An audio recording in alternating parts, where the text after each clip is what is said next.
Okay. Are you guys ready? Okay. So I'm gonna go through this rapid fire, and again, the best way to really handle this, in my opinion, and I just finished working on this, so I worked on it real time. That's why it's not posted. So appreciate that question. So it will be posted after I'm done. But the strong recommendation I could make on this is I would just relax and just sit back and take it all in. And if there's something really jogs your memory, you may want to write it down. But I would just relax, take it all in, because I'm going to go really fast. But then go back and listen to this, and then the nice thing about the YouTube is you can stop it and replay it and things of that nature. Does that work for you? So, I mean, you can do whatever you want, but I'm just saying it's going to be that fast that by the time you write something down, I'm already 6 slides into something else. Okay? So that's what's going to happen here. Okay, one of the things that comes out that's really important is that if you recall, oops.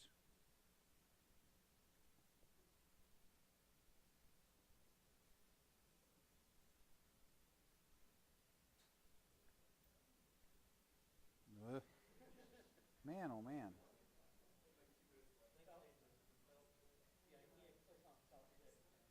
There you go. Okay, here we go. So just the first day, so I'm going all the way back to the beginning of the semester, and I've basically built this slide deck one lecture after another, but I threw out a whole bunch of slides because you already had that information at transition, so I'm catching the key parts of what I want you to pick up on. So an important question is that, for example, if you've taken ergonomics, that you know it's of Greek origin, and you know that it means the laws of work. So that's a fundamental question that I ask just about every exam. Know that this is not a new issue. It goes all the way back to Ramazzini. He talked about it in his book in the 1700s. In particular, number 2, violent and irregular motions and unnatural postures of the body. So it's been around for some time, but the science of it is relatively new in terms of understanding cause and effect. Know that human factors and ergonomics are the same. Human factors in the U.S., ergonomics in Europe. And now that when most events occur which involve human factors or ergonomics, they call it, for example, HFES, which is Human Factors and Ergonomics Society. That's one of the chapters here at Purdue. And in most conferences that are held, they put the two together. Just remember, traditionally, the human factors, being on the U.S. side of the equation, dealt a little bit more with the cognitive side of the equation, and then eventually expanded to include more the physical aspects. In Europe, it was really more the physical side of the equation, and then migrated into the human factors side, or the cognitive. And because there was such blurring of the lines between the two, they're both synonymous. Know that it's interdisciplinary, so there is no one topic that says, you know what, I majored in ergonomics. Really, ergonomics is a relation of all these that come into play. One of the reasons why you're getting this in 580, and you didn't get it in the freshman or sophomore year because you didn't have all your physics done, or you haven't had a class in epidemiology, you didn't have all your math done, and so on. And so it truly is. And when I offer a degree here at Purdue in interdisciplinary ergonomics, it is not called ergonomics, it's called interdisciplinary ergonomics. And many of my students are interested in that, either go off to medicine or physical therapy, occupational therapy, and they have a huge leg up over others. So realize it's interdisciplinary. Remember the sweet spot that I talked about, and that is the fusion. The more the human and machine components overlap with each other, the more you find that the larger part of that sweet spot in terms of form and function. Remember the bones in the body? Sort of jumping ahead here. You remember I threw a lot of slides out. I usually ask this question in terms of knowing bones in the body. And I do jump around a little bit. Sometimes I'll ask you total bones in the body. Sometimes I'll ask you total bones in the spine. Sometimes in the hands. Sometimes in the feet. I expect you to know those things. So you're asking about dimensions, in terms of the chair and things of that nature. To me, that's over the top. But just the basics. I wouldn't say, how many carpal bones are in the body. But I'm certainly going to ask you how many bones are in the hand, so that you know that. And the reason is that more than half of the bones in the body are in the hands and the feet. So these are the fundamental things that make a lot of sense to you. in terms of now building upon that model. So we have bones in the body, and we talked about synarthrosis and diarthrosis, so I expect you to know the difference between those in terms of joint movements. Notice that of the three that we have here, the most important is what? The mid-sagittal plane, right? Dividing the body in the left and the right side, because it links to the biomechanical model, right? So we can have the transverse plane, top and bottom. We can have the coronal plane, front from back, and they're all of some value, but for our purposes, we're really interested in that mid-sagittal plane. The back structure, obviously that's pretty straightforward in terms of understanding ligaments and tendon and so on. I would expect you to know the difference between a ligament and a tendon. Ligaments bone to bone, tendons muscle to bone, that kind of thing. And then for the spinal column, there are 33 bones, 33 vertebrae, I should say. And I would expect you to know at least the number, the cervical, thoracic, and lumbar, and sacral. The idea also is the fusions that we have here and those that aren't fused. And then, of course, the area where we see a lot of back injuries, usually in the lumbar area, right? The L5-S1, so the fifth lumbar, first sacral, and then next is the L4-L5, right, that I covered.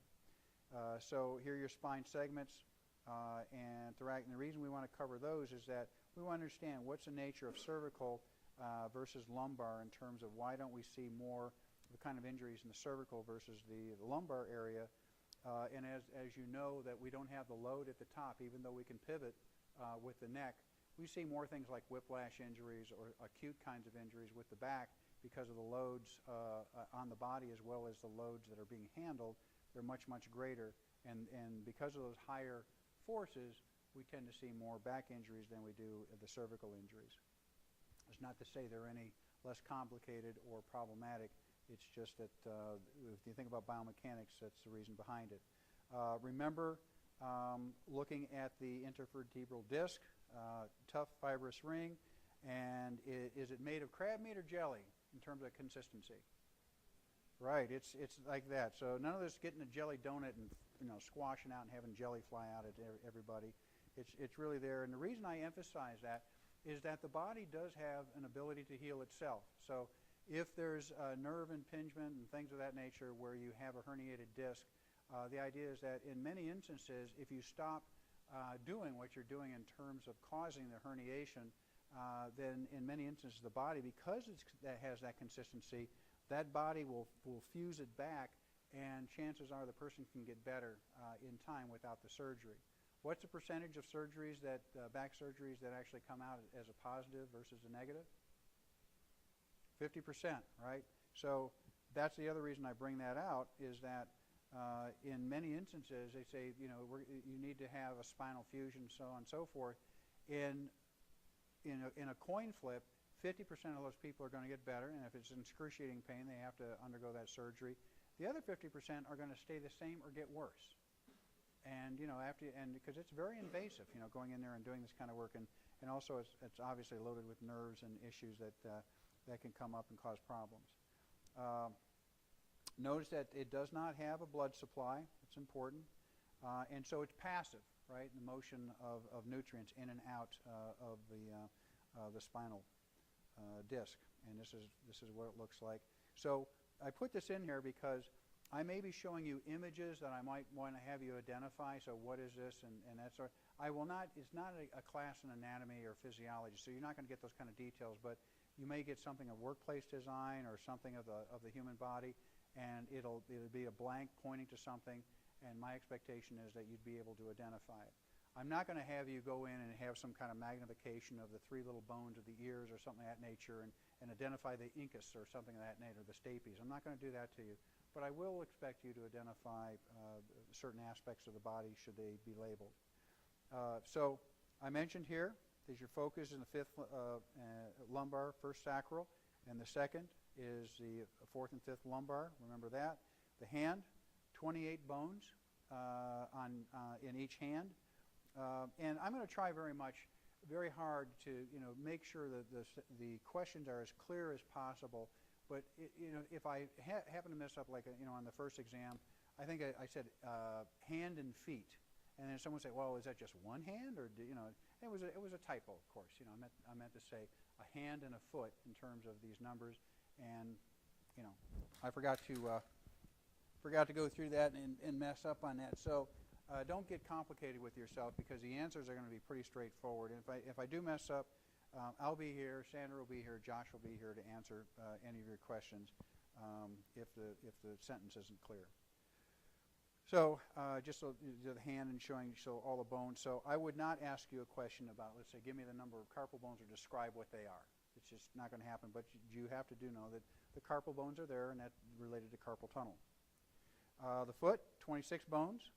But I will not ask you the specifics of which of these bones, how many in the foot. But I will ask you overall number, if I do ask you that.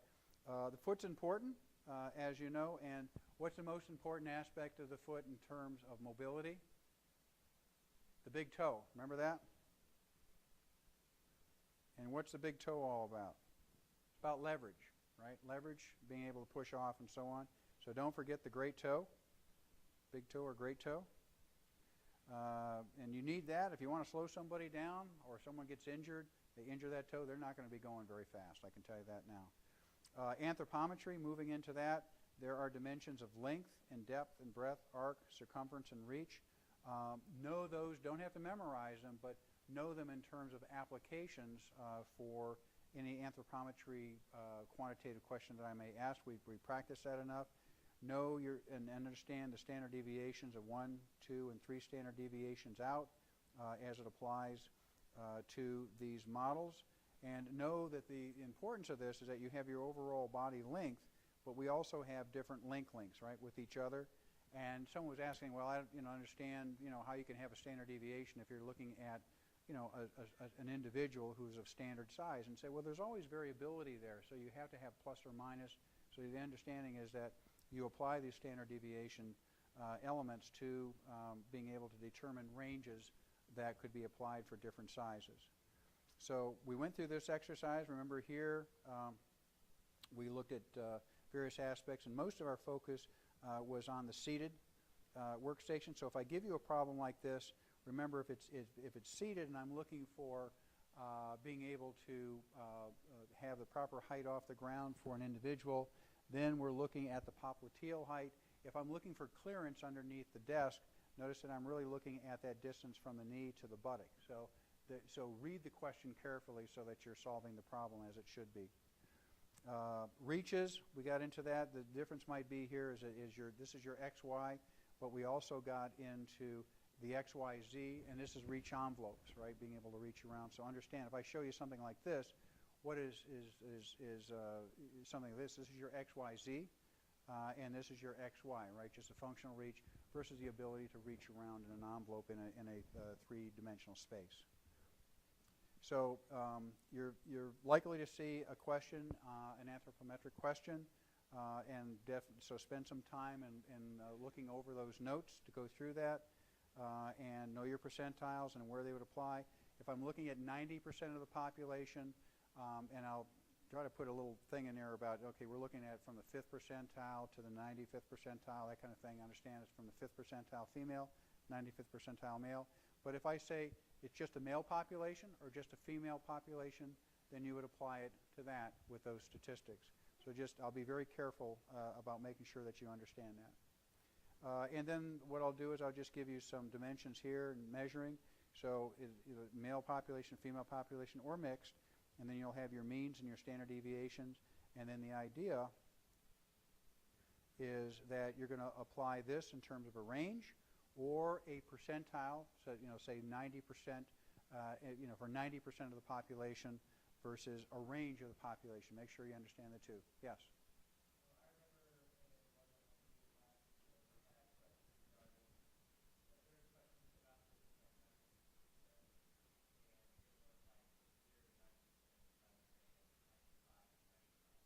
Mm-hmm. So as I just explained, so if I'm asking for a range, then you're going to have from the minimum percentile to the maximum percentile, and it would be 90% of the population, be it male, female, or mixed. Okay? If I'm saying something that fits 90% of the population, at the 90, or fits at the 90th percentile of that population, that's different than fitting a range. So I want to fit something for me and less. So the idea is that I become the factor that's being measured. No one else counts in this because I'm the set point. If I say, okay, now I really want to look at from the minimum to the maximum, I want to find the range right here from, let's say, the small person to a tall person, then you're going to have to set your brackets at the small side of the equation and at the large side of the equation. So 90% of the population versus a 90th percentile of the population. That make sense? I am 90% of the population. Would you mind standing up? You are not. No, I mean, if you don't understand, that's probably chances other people don't understand. But where are you getting confusion? If I'm designing something for your uniform and I'm saying I'm only interested in you, and and the form and function of that uniform is only going to be for you, and the idea is that if you put that uniform on anyone else who's smaller than you, it may be a bit baggy, but I never have to worry about the thing not fitting that person. I mean, it's going to wrap around them, right? I guess it's not the best example, but the idea is that it's going to be loose and baggy on anyone smaller, right? But the thing is, I fit you for that uniform. You're the 90th percentile. I'm not looking for small uniforms. I'm not looking for tall uniforms. I'm just looking for that uniform for the 90th percentile and down, or the 95th percentile and down, or the 99th percentile and down. But if I want a range, I want to fit now to a small female officer and a large male officer. Now I want to say, well, what's my range here from the 5th percentile female to the 95th percentile male? Okay, in a mixed population, that's 90% of the population. So you have set points on the small end and you have set points on the high end. Make sense? Okay. Does it make sense to everybody else? Okay, I guess maybe a better example, and I do appreciate the question, and because if you're not getting it, other people may not get it in terms of the concept. Let's say I'm looking for clearance underneath a desk, right? Thigh clearance underneath the desk, and I know that if I can fit underneath this desk, and I'm the biggest guy in the room, then everyone else can fit underneath the desk in terms of thigh clearance. That makes sense?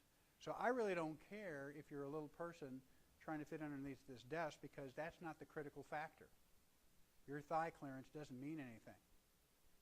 My thigh clearance is what matters, right? So now we're fitting for that individual, because everyone else we know is going to fit.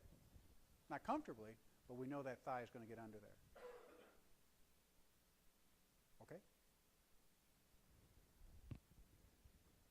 All right. I did talk about body surface area, and so you may have that as a calculation. How in the world? To deal with that, and then of course I'll give you that information in terms of square meters. Where this ties in is with heat stress and so on, as we covered, and we went through this and we did the calculation. So, and as you recall, so if I ask you this question, I will give you this information right here, so you can calculate that, and then I may ask you another concept of how that might apply in terms of kilocalories and so on, right? So keep that connection in mind. Anthropometry exercise, remember I went through this with you, so review this. I have it here. Obviously you need those statistics. Your range, I'll pick out something from here, some data from this, and then when you look at this answer right here, this might be an exercise that you might go through. Be a little bit different obviously on the exam, but just be aware that if it's here, there's a likely chance that it'll be a quantitative question somewhere along these lines. And then here's another one with popliteal height clearance and so on. And then one looking at body surface area, giving you the answer right here, and then calculating what the conversions here from square meters to square feet, and how this relates to, as it comes out here, 2.43 square meters. It's quite a bit of surface area for an individual, but I would expect you to know how to do that, but I don't expect you to memorize that equation. So make sure your calculator works with exponents. In terms of skeletal muscles, we touched on this, tendons, and in terms of muscle to bone.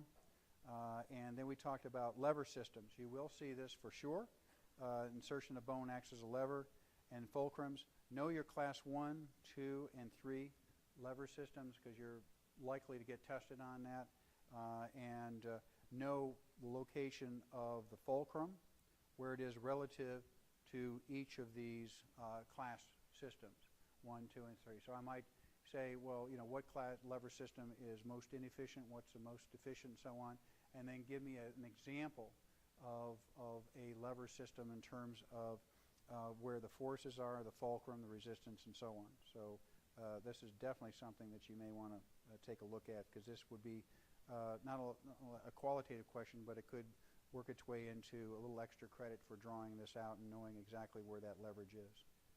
Mechanical advantage, remember the force arm and resistance arm in these, and looking at that mechanical resistance in terms of an outcome. So you're likely to see something like this on the exam, and I would ask you to calculate what the forces would be right here in the muscle depending upon the weight or the resistance in the arm in a static position. Okay, and you go through this example here. And then with regard to opening up, I put this one in here to remind me to let you know that, remember we talking about when the muscle's too short, right, where the arms are in the acute position or when they're stretched out. So what's the optimal position in terms of mechanical advantage? Slightly bent, right? Not straight, not hanging on the ligaments or tendons, but slightly bent. And I said roughly we're looking at about 120 degrees is where we're looking at opens and giving you optimal mechanical advantage, right? In short, basically the muscles, have been pulled together, not going to give you that advantage. So keep that in mind. And so I may not give you an exercise to go through and do the force calculations here. You would do more likely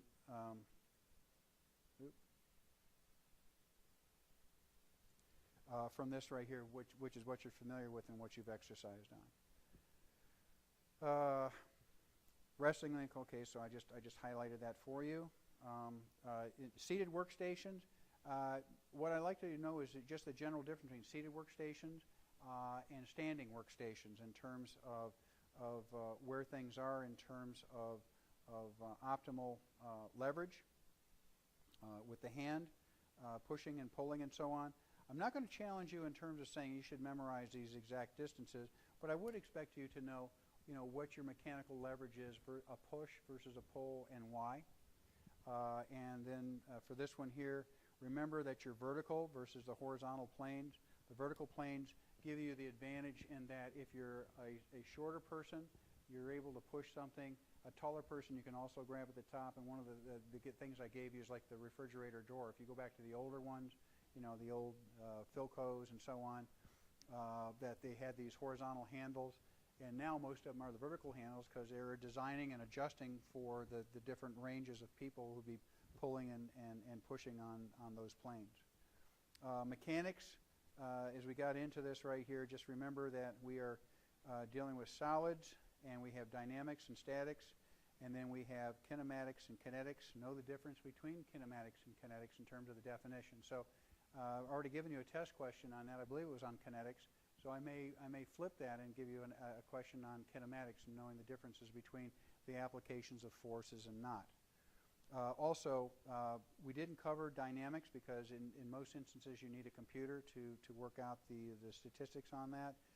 But we did do statics, right? And that's going to be the focus on the exam. So don't worry about the dynamic side of things. Statics and dynamics in terms of movement, touched on that. Kinematics, obviously the body in motion, and considering the forces, as I mentioned, displacement and so on.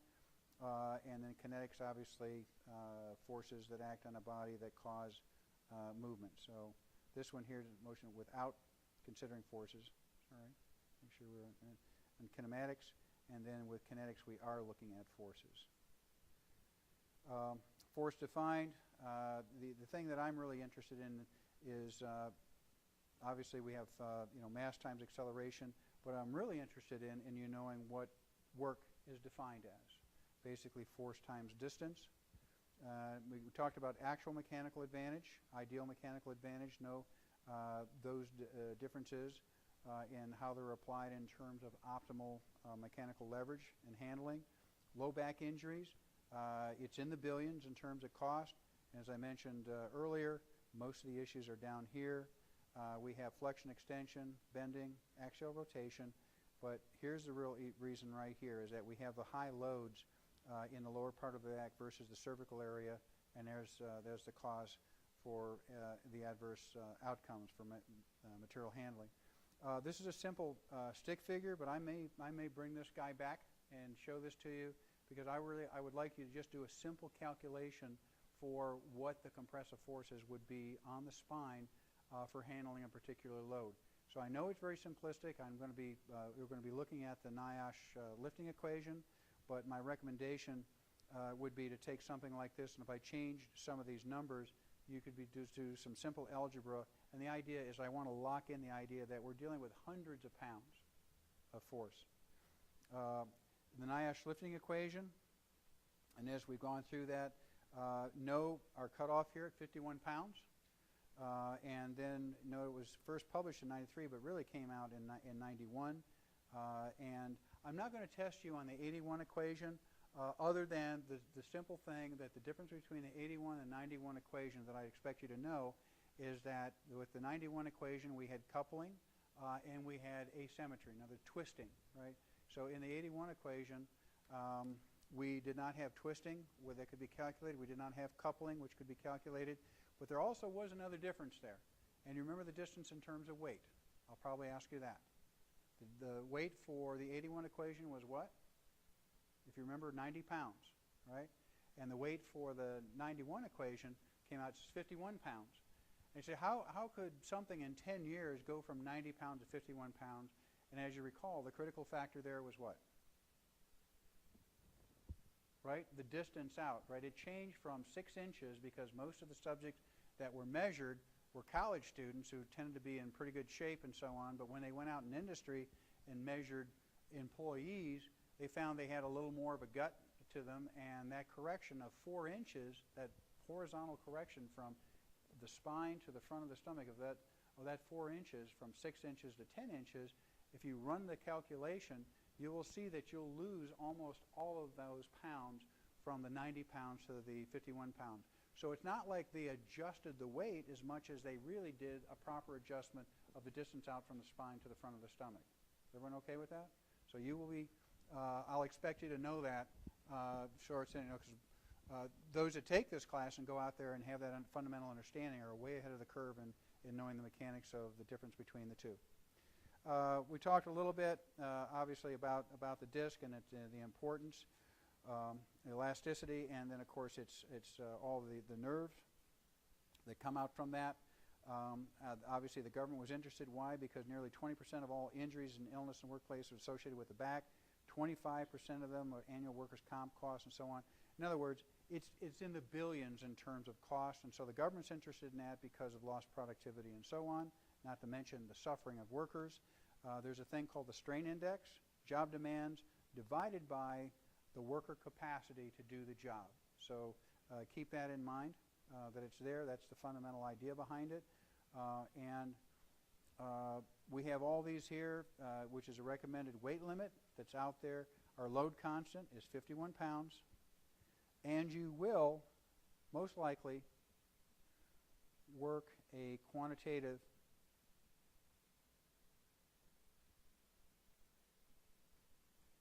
in third midterm. Okay? And I put it here, and of course, we'll work off the U.S. customary units for the 91. Handling, just another twisting. The thing here, I may give you this diagram, and I may say I'm lifting from the right side of the body, like this, and then I'm putting it over on the left side of the body. So how far have I rotated? From a biomechanical point of view? 90 degrees, right? 90 to 0 to 90, right? And then back again. I mean, when you look at it, you say, well, that's 180. Oh, yeah, I mean, from here to here is 180, but I'm not doing a full twist. I'm basically resetting when I come back to that mid-sagittal plane. So see where the points connect? So that's important. So I may give you something like that and have you work that through. So we have load weight over the recommended weight. That's called the lifting index. Okay?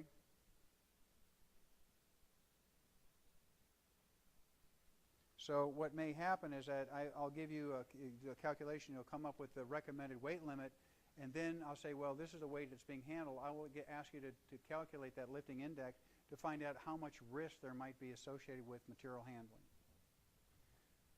And I'll give you something like this, so a worksheet that you can work it out.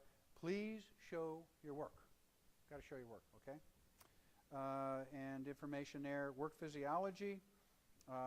Obviously, we really want to avoid developing excessive fatigue. So we look at things like musculoskeletal as well as cardiovascular. We have anaerobic thresholds and aerobic thresholds. Anaerobic is when you have fatigue. Comes in. Aerobic is when you are able to sustain. Just remember that we look for certain safety levels, right? And what's that safety level in terms of maximal exertion?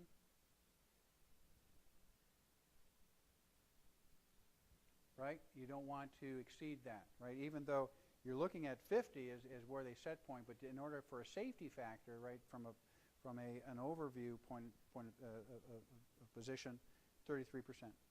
Cardiac output, I would expect you to know that. I'll be more clear in my questions in terms of understanding cardiac output, heart rate, and stroke volume. Heart rate times stroke volume is cardiac output, and any of the other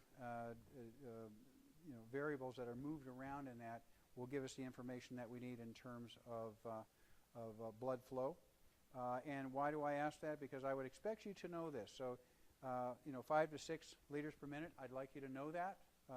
And then during heavy work, 25 to 30. And what I might do is say, okay, let's calculate for a larger person.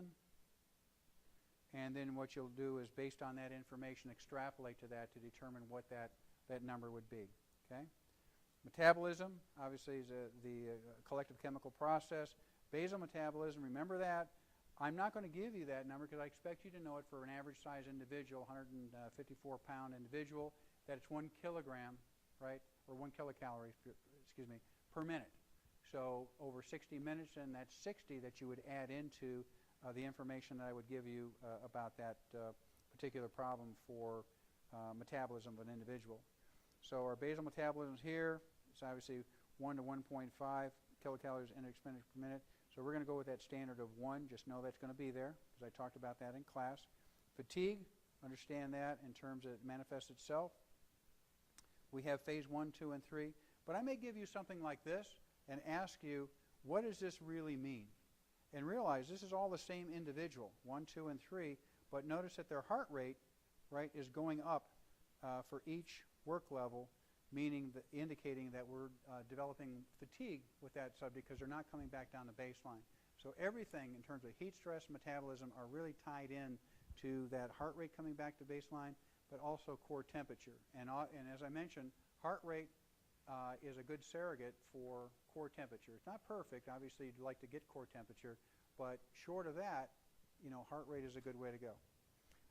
I did give you this information here. If I provide you a table like this of information, I don't expect you to memorize these units, but I would expect you to know the ranges, as I talked about a little bit earlier, in terms from light work to extremely heavy work, in terms of energy expenditure, O2 uptake, and heart rate in terms of beats per minute. And this is just a secondary backup of the same thing. In terms of energy expenditure, we're looking at about 2,000 kilocalories spent per day and for continuous work, and this is for an average size individual, and we're about 4.2 kilocalories per minute over an 8-hour day. In terms of heat stress, remember the hypothalamus, right, near the pituitary, and there are 4 things I expected to hear from you on this one. Freaking it out now. Now it's mad at me. There are 4 outcomes, and the 4 that I want you to remember is prickly heat, that's unevaporated sweat, heat stroke, heat exhaustion, and heat cramps, right? Those four. And recognize that there is no link between heat exhaustion and heat stroke. Why is that? Because heat stroke is a result of the failure of the hypothalamus, whereas heat exhaustion is a natural outcome from being fully exhausted in terms of fatiguing the sweat glands, lack of vital flow of fluids and blood. So these are the four things you think about: metabolism, evaporation, radiant convection. I did talk about conduction. Not so much for heat, but for cold. So remember that, but these are the ones for heat. And then, of course, we always have our heat gain. That's always going to be a plus. Evaporation is always going to be a minus. This is plus or minus because we're radiating bodies as well as other sources like the sun, furnaces, and so on. And convection, that's also plus or minus, and that's from the skin, right, in terms of gaining and losing. So this can be set up as a mathematical equation. These are definitions for your cramps, your rash, your exhaustion, and heat stroke. The key thing that I'm going to ask you is hot, dry skin versus clammy and moist. Why is that important to you and to me? Because you may be in a situation where if it's hot and dry, you've got a life-threatening situation. Clammy and moist, yeah, you've got some urgency there, but you can get them cooled down and moved to a cooler place. You've got to get this person cooled down because basically damage is occurring. Of the four indices for heat stress, the one I'll test you on is this one right here, wet bulb globe temperature. Don't worry so much about this, but the reason I'm testing you on what's this in Fahrenheit, I think it was, let's double check this, I think it was 104. Double check on that one. I think it's 104 is that converts, and then I know this one here converts to 35 degrees. And the reason for this, showing you this, is that think about this. We go from 35 to 38, or from 95 to 104 in terms of a range. Shows our bodies are not very adaptable to heat or cold stress. Otherwise, we have performance decrements, okay? So keep that in mind. Necktie nomograph, the important thing to point out here is that when you have basically a fan blowing heat across your skin, if it's warmer than your core temperature, your body temperature, in this case, what they're looking at is 35 C or 95 degrees Fahrenheit, that you're actually heating up the person, so it's contraindicated. Notice that I called it earlier in this inflection point here with the core temperature, but also the rise in heart rate. So heart rate and core temperature, if you can't get core temperature, heart rate is not a bad surrogate. Notice the rest of these are linear: sweat rate, skin temperature, and so on. I may give you an equation to work out here. Remember, this is my basal metabolism here that you see. And what I might do is give you something and say, okay, calculate this given a workload. I'll give you all the information that you need. But I say, well, okay, now from that point, in something like this, determine what the work-rest ratio is for, say, 60 minutes. Because that's what we practice in class, right? And automatically, you know, a larger individual from a standard size person is going to have a shorter exposure period, right, versus rest. So review that. Slips, trips, and falls, we talked about that in terms of cost. The big thing is definitions for a slip, a trip, or a fall, and then the causes that are out there, you know, the things that cause that, and we've seen them around campus here. Types of shoes that are worn in terms of slips and trips. So I may ask you on this, know about shear force, friction force, normal force, supporting force. And then basically, when you're coming down, this is the heel, this is the toe, and these sharp forces. And realize in terms of time, you know, 1.1 to 1.5 seconds in terms of a walk and walking through. So when people talk about a slip or a fall, right, you say it just happened so suddenly, and you can see why in terms of people walking along. So just know that profile. On CTDs, the thing that I'm going to ask you on there is strains and sprains. Know the difference between those. And I'm going to ask you about, you know, maybe some definitions, like ganglionic cyst, tenosynovitis, maybe bursitis, inflammation of the muscle, myositis, and so on. So know those. And then the relationship between carpal tunnel syndrome, which is compression of the median nerve here by the transverse ligament, versus thoracic outlet syndrome, which is entrapment up in the shoulder complex. Okay, know that difference there between CTS and thoracic outlet syndrome. Even though the symptoms are the same, the entrapment is in a different area.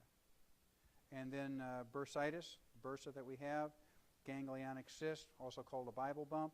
This is the hams that are innervated here in terms of the nerve.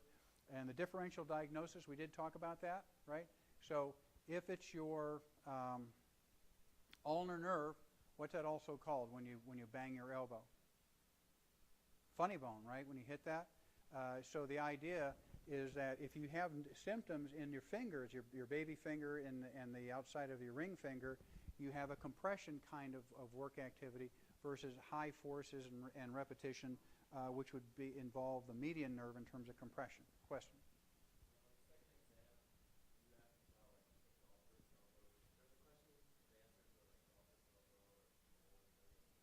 Golfer's elbow, tennis elbow, miner's elbow, yep. Yeah, that's a good question. So the tennis elbow is a lateral epicondylitis, right, on the outside elbow. And the reason they call it that is because a lot of tennis players get this from the force of the backhand coming out. So the idea is that the insertion point of that particular tendon is a very small insertion there, not a very big cross-sectional area, and so overuse of that results in a tremendous amount of pain. So any activities that involve this kind of forceful outward motion, like a tennis player would, that's called tennis elbow. It doesn't have to mean you play tennis, but it's an activity like that. Golfer's elbow is medial epicondylitis, is on the inside, right? And that's from the forceful swing through that people do. So it doesn't mean you have to be playing golf. It's just that you're coming through with that forceful activity. So I would test you on those because it's an overall exam. The idea of tennis elbow versus golfer's elbow. Tennis elbow is from activities that would involve lateral epicondylitis, medial epicondylitis for the golfer, okay, or golfer-like movements. Okay? Okay. This shoulder complex, again, we go back to the issue of the TOS, thoracic outlet syndrome. I'm picking up the pace here. I apologize. I'm holding you over. 7 common risk factors for CTDs. I'll expect you to know these. The top 3, though, are high rates of manual repetition, high forces, awkward postures. There's a top 3, easiest to see. And then here are the other ones. Insufficient recovery time, sustained muscle loading, vibration, and temperature. Note there's a difference between insufficient recovery time and static loading, right?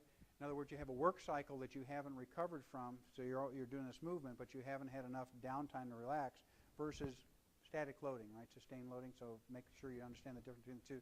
But those are the top 3 in terms of repetition, force, and posture that you see a lot in the literature. So know that these are not additive, right here, between force, repetition, and posture.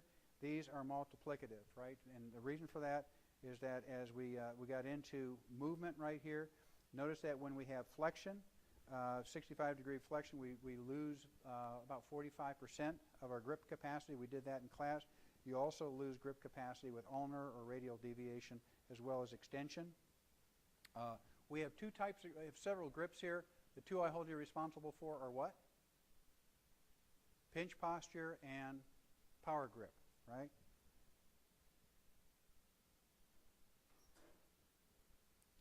Okay, so overhead work, static loading, awkward postures here in terms, I may give you something like this, and I'll say, what are the design options that would be able to eliminate this high degree of ulnar deviation as a result of this particular task? Pinching forces in the palm, small scissors on the outside of the knuckles and so on, these risk factors. And this is your grips. Notice that there's a difference between major and minor, that in other words your dominant hand, non-dominant hand. Difference between males and females, as we see, and the types of digits that are involved. Number 1 being the thumb, the 5th being the baby finger, and where they come together. And this is where I talk about the tendonitis versus the carpal tunnel syndrome.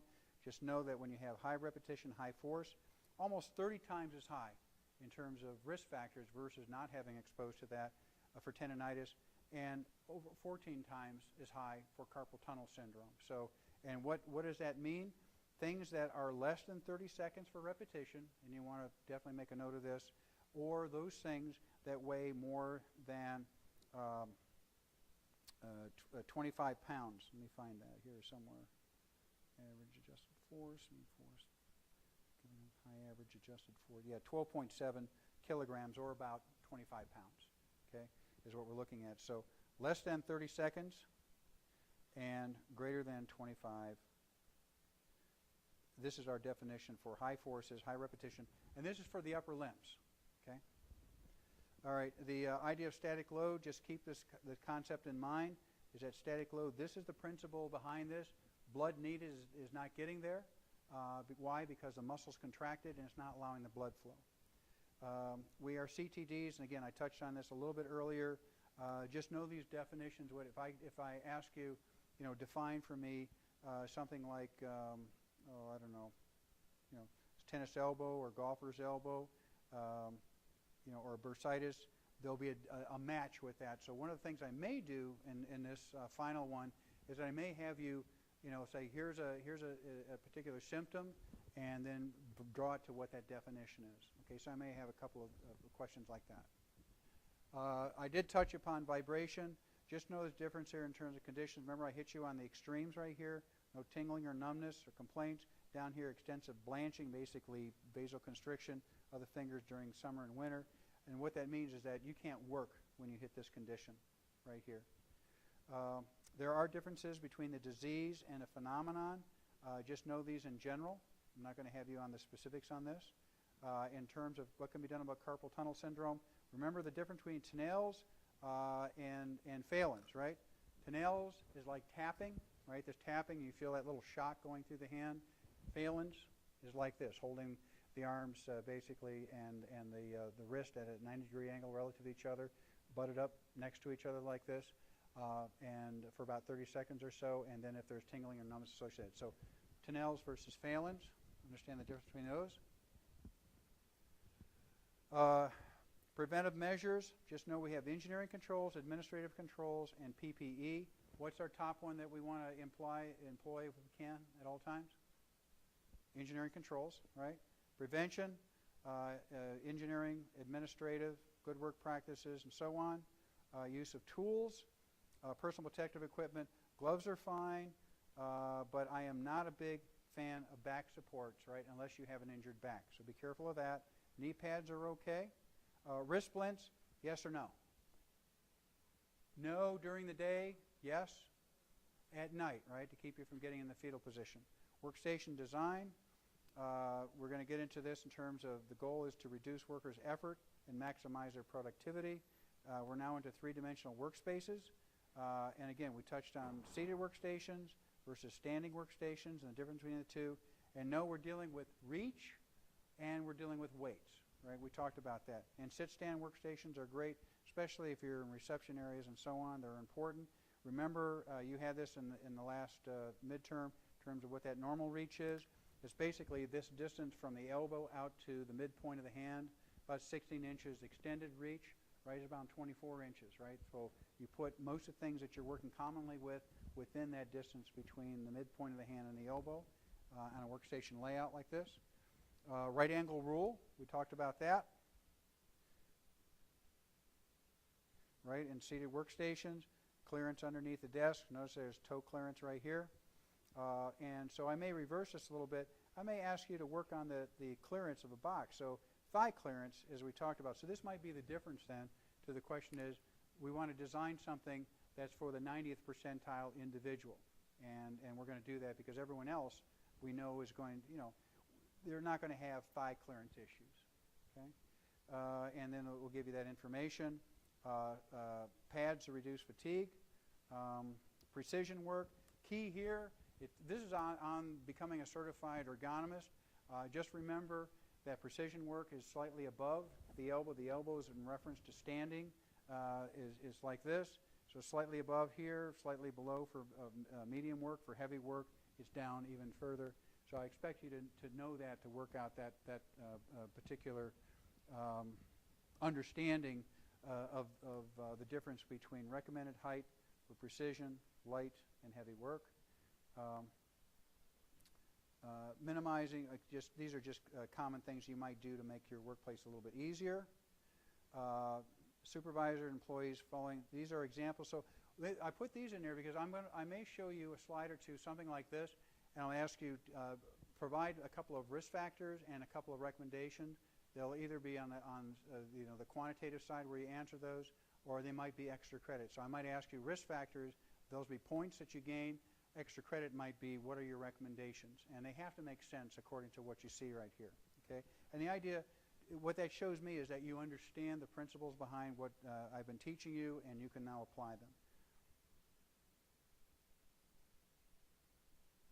Okay, and these are just the examples I talked about. And then taking measurements. This is on job analysis, what you do and how you break jobs down, dimensions, documentation. This is in writing a report that you would come up with. Checklist, that's important. And then the concept of P to D. I know this was a long lecture from Dr. Cole. I just reduced it down because what I really want you to know is what does that mean in terms of its definition, and what has been going on in terms of maybe one of those applications, which would be in the nuclear pharmacy industry. And then also about RULA, what is that tool? What does that mean, right? And there's also REBA, which is the extremities, RULA, the upper limbs, and so on. But this is another nice tool that can be used, which looks like this, and your final score is all added up right here, right?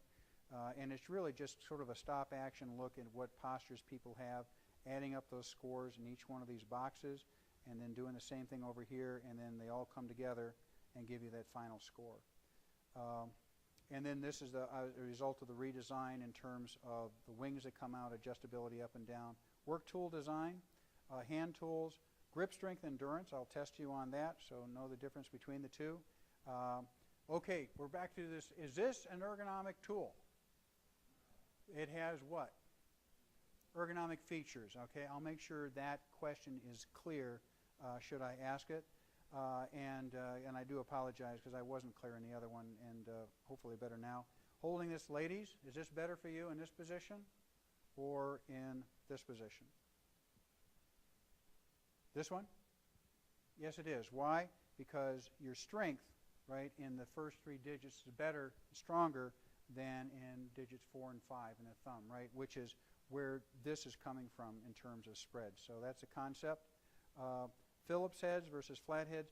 And one of the things that some of the students have a little trouble taking is say, well, I've had lots of troubles with flathead screwdrivers, and the problem has always been, in many instances, that the head of a flathead screwdriver doesn't always really fit perfectly with the screw. In this example that I'm talking about, the head of that flathead fits right in perfectly with that slot, and there's not play or slack in it. And when you turn that, you find it's a lot easier to turn than if you're dealing with a Phillips head.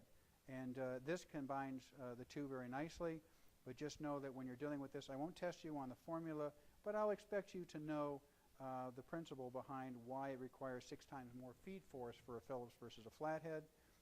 Torque, turning around, this idea here obviously is a longer shaft, gives you better leverage, right, because of the wrist and the motion.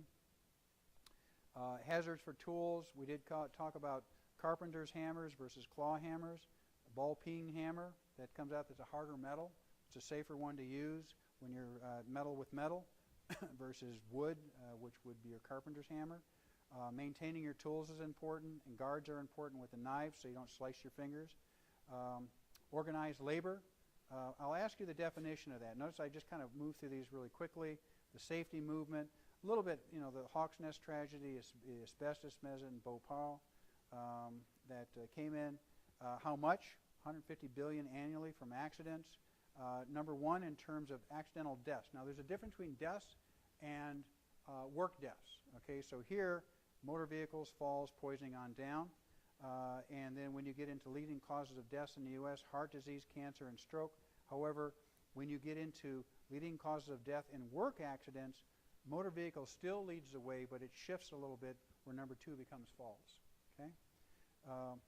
Accident rates, Remember I gave you that thing about the 65-year-old basically having the highest rates, and then I said, remember your numerator and denominator, right? The denominator is much smaller with 65-year-old workers out there, and that's why the rates are high. So if you have six employees in a large facility, and at 65 and older, and one of them gets injured, that's a high rate, right?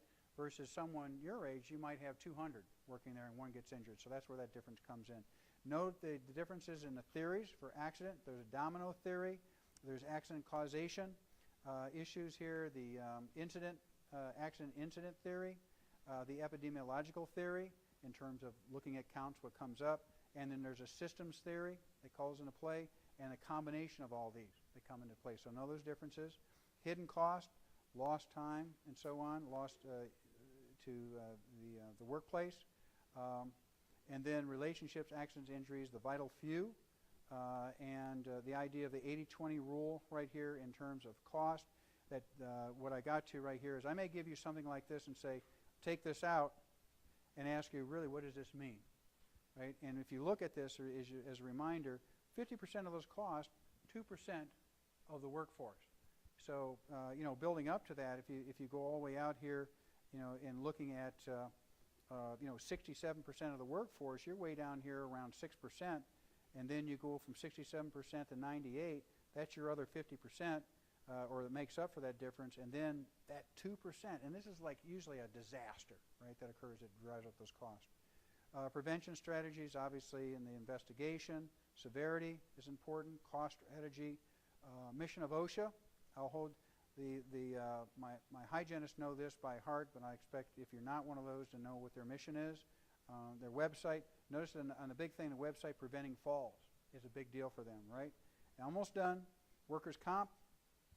Know that definition in terms of replacement of income, rehab, and so on.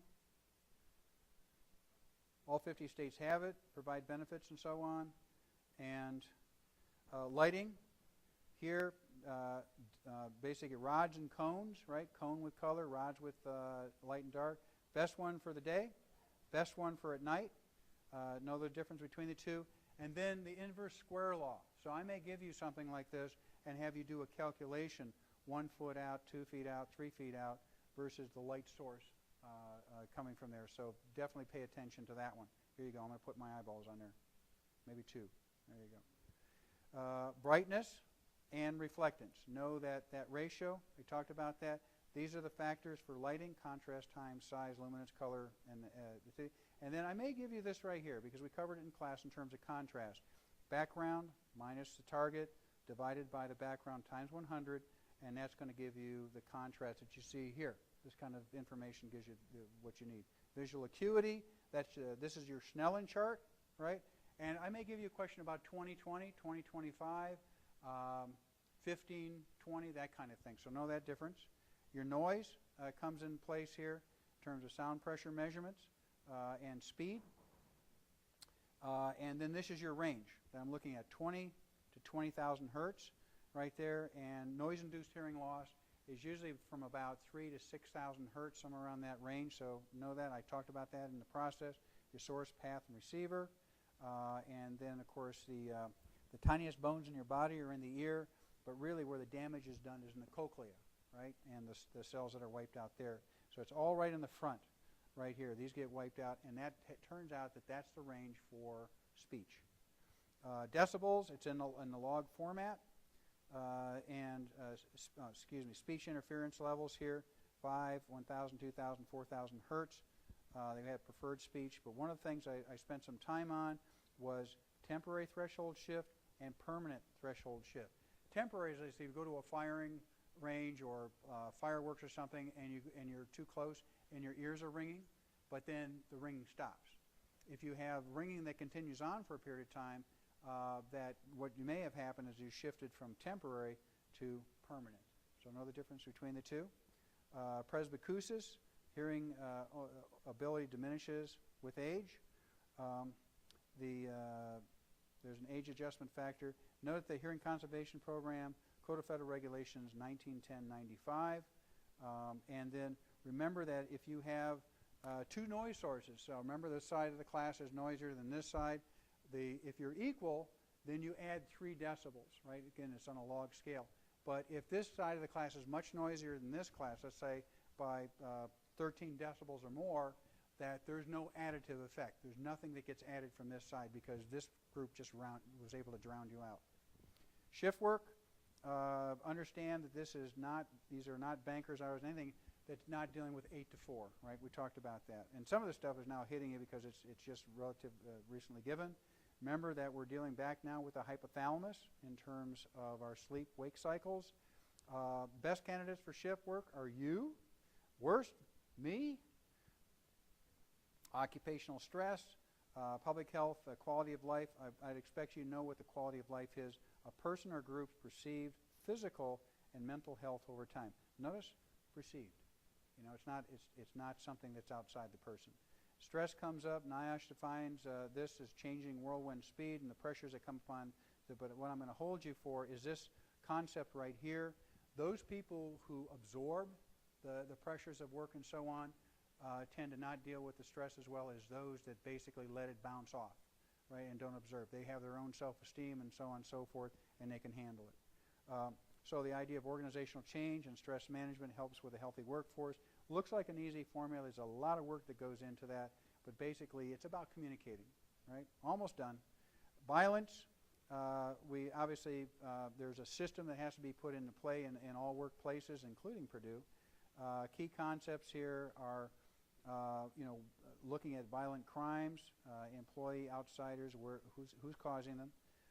Notice that this happens 1.7 million times, or 1.7 lost days from violent crime. And then I'm still going to get you this answer right here. It turns out when I looked into this, there was a percentage associated with other, but it didn't tell me what the other was. And I said, so now I have to dig up the original article. So I'm working on that for you. I will not ask you that question because I don't have the answer right now. Emergency defined, know what that is. Emergency planning is in play. Post-trauma disorder, this is something that's coming up. More and more soldiers that are coming back from overseas are having this thing called the post-traumatic stress disorder, intrusive thoughts and so on. Almost done, 4 more slides I think. And then terrorist attacks, obviously these come into play more and more. We see those. Keyboard tray, I put this in there. 2 most important things are what? Keyboard tray and the chair for adjustable workstations. Relief from work tension, this is a nod to my physical therapist and occupational therapist. It's not a solution for a problem. It's something that helps in terms of the tension of the work, and it does work. Risk, as I talked about, input, process, and output gets more and more complex. Action, machine, result, worker. I expect you to know the differences, the key difference in machine and man. So know these in terms of attributes. And the faults here from a single component to strange patterns which would result in sabotage between those two. And then final couple signs, know the difference, the range here from a job down to micromotions. What are the micromotions also called by? Thurbligs, there you go. Thurbligs, right? And that's Gilbreth spelled backwards. Good for you. In terms of lighting and size, remember I talked about that today. Just know that with your H right here in the stroke height, that your width is always going to be a fraction of that, right? In most instances, in this case, 3/5 right here, H over 6, 4 over 6, that kind of thing. Why is that important? Because if I were to give you this information, say from a distance, and this is looking at 28 inches right here, again, if I'm measuring from the back of the room, you know that the stroke width and length have to be greater than that, but you can calculate it by putting in the numerator that distance divided by the 28, assuming we're going to work off of inches right there. That product then, kind of like the weight factor, right, with a larger end person, that product times the stroke height and width that you have from the character at 28 inches, that multiplies out and it says it should be this much larger in order for you to see it at the back of the room. Is that okay with everybody? You should be able to figure that out. Warning lights, remember the sequence, red, yellow, green, white, and then you're basically slewing fast, right? Slow as you reach the stage of that. And then, of course, I gave you the running the bath water. What does this mean in terms of fast, slow, that kind of thing? Elements then, the pathway, I expect you to know the pathway, the 7 elements right there. The key being starting out looking for signs, and the first 6 are intervention, and the last one is prevention. Know those, and then basically here are some risk factors. What is this? And then, of course, here's the problem, here's the solution. So I may take something like this and say, what principle is being used here? I think I got the last one. I think this is it. Proactive, prevention-oriented. There's my pathway. There's our conclusions. That's the end of the review. I'm sorry.